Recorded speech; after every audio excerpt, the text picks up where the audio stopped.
अध्याय 7 में श्री कृष्ण अर्जुन को ज्ञान और विज्ञान का गहन रहस्य बताते हैं। वे यह स्पष्ट करते हैं कि उनकी माया से परे जाना कठिन है, लेकिन जो उनकी शरण में आते हैं वे इसे पार कर सकते हैं। श्री कृष्ण भक्ति, ज्ञान और विज्ञान के महत्व को समझाते हुए यह बताते हैं कि वे ही इस सृष्टि का मूल है और सभी जीव जंतुओं का आधार है। इस अध्याय में माया, ईश्वर के स्वरूप और भक्ति के माध्यम से ईश्वर की प्राप्ति का मार्ग बताया गया है। श्री कृष्ण कहते हैं, अर्जुन, ध्यानपूर्वक सुनो। मेरे प्रति मन को एकाग्र करके और मेरी शरण में आकर मैं तुम्हें ऐसा ज्ञान और विज्ञान प्रदान करूंगा जिससे कुछ भी जानने योग्य शेष नहीं रहेगा। मैं तुम्हें उस ज्ञान का रहस्य बताऊंगा जो तुम्हें इस संसार और उससे परे की हर चीज को जानने में सक्षम बना देगा। हजारों में कोई एक व्यक्ति प्रयास करता है पूर्णता पाने का, और उनमें से कोई एक ही वास्तव में मुझे जान पाता है। अर्जुन, मेरी प्रकृति के 8 भेद है: पृथ्वी, जल, अग्नि, वायु, आकाश, मन, बुद्धि और अहंकार। इसके अलावा मेरी दूसरी प्रकृति भी है। यह चेतन प्रकृति है जो इस संसार को धारण करती है। पूरी सृष्टि मेरी इन दोनों प्रकृतियों से उत्पन्न होती है। मैं ही इसका मूल कारण हूं और अंत में सब मुझ में ही विलीन हो जाते हैं। सुन लो अर्जुन, मेरे सिवा कुछ भी श्रेष्ठ नहीं है। सब कुछ मणियों की तरह मेरे सूत्र में पिरोया हुआ है। मैं जल में रस हूं, सूर्य और चंद्रमा में प्रकाश हूं, वेदों में ओंकार हूं और आकाश में ध्वनि भी मैं ही हूं। मैं पृथ्वी पर पवित्र सुगंध हूं, अग्नि में तेज हूं, सभी प्राणियों का जीवन और तपस्वियों का तप भी मैं ही हूं। अर्जुन, जान लो कि मैं सभी जीवों का बीज हूं। मैं ही बुद्धिमानों की बुद्धि और तेजस्वियों का तेज हूं। मैं बलवानों का बल हूं, लेकिन जो कामना और मोह से मुक्त है। मैं धर्म के अनुकूल सभी इच्छाओं का आधार हूं। सात्विक, राजसिक या तामसिक, हर वस्तु मेरी ही प्रकृति से उत्पन्न होती है।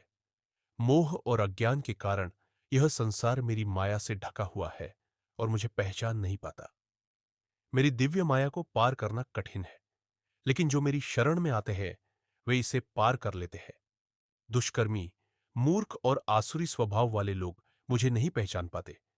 4 प्रकार के भक्त मेरी पूजा करते हैं: दुखी, जिज्ञासु, धन के इच्छुक और ज्ञानी। इनमें से ज्ञानी सबसे श्रेष्ठ है। वह मुझसे प्रेम करता है और मुझे ही अपना सर्वोच्च लक्ष्य मानता है। हालांकि ये सभी महान आत्माएं हैं, लेकिन ज्ञानी मुझे अपना आत्मा के समान मानता है। कई जन्मों के बाद ज्ञानी मुझे सब कुछ मानकर मेरी शरण में आता है। ऐसा व्यक्ति दुर्लभ है। माया से भ्रमित लोग अन्य देवताओं की पूजा करते हैं और मुझसे अलग मार्ग अपनाते हैं। जो भक्त किसी देवता की पूजा करना चाहता है, मैं उसकी श्रद्धा उसी देवता में दृढ़ कर देता हूं। उस विश्वास के साथ भक्त जो फल पाता है वह वास्तव में मेरे द्वारा ही दिया गया होता है। देवताओं की पूजा करने वाले क्षणिक फल पाते हैं, लेकिन मेरी पूजा करने वाले परम प्राप्ति को प्राप्त करते हैं। मूर्ख मेरी अनंत और अप्रकट स्थिति को नहीं समझते और मुझे सीमित मानते हैं। मैं अपनी माया से छिपा रहता हूं, इसलिए यह संसार मुझे पहचान नहीं पाता।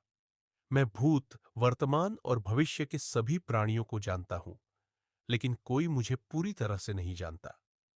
सभी प्राणी जन्म से ही मोह और द्वेष से प्रभावित होते हैं। जो पुण्य कर्म करके पापों से मुक्त होते हैं वे मेरी शरण में आकर मुझे जान पाते हैं। जो जन्म और मृत्यु के बंधन से मुक्त होना चाहते हैं वे मुझे ब्रह्म और अध्यात्म का परम जानकार मानते हैं। जो मेरी दिव्यता, स्वरूप और यज्ञ का महत्व समझकर मेरी पूजा करते हैं वे मुझे अपनी आत्मा में अनुभव करते हैं। अध्याय 7 में श्री कृष्ण ने अर्जुन को सिखाया कि वे ही इस सृष्टि के मूल हैं। उन्होंने अपनी स्थूल और सूक्ष्म प्रकृति, माया के प्रभाव और भक्ति के महत्व को समझाया। श्री कृष्ण ने बताया कि ज्ञानी भक्त सबसे श्रेष्ठ है और केवल उनकी शरण में आकर ही माया को पार किया जा सकता है। उन्होंने यह भी कहा कि सभी देवताओं की पूजा अंततः उन्हें ही प्राप्त होती है, लेकिन केवल उनकी भक्ति से ही मोक्ष संभव है।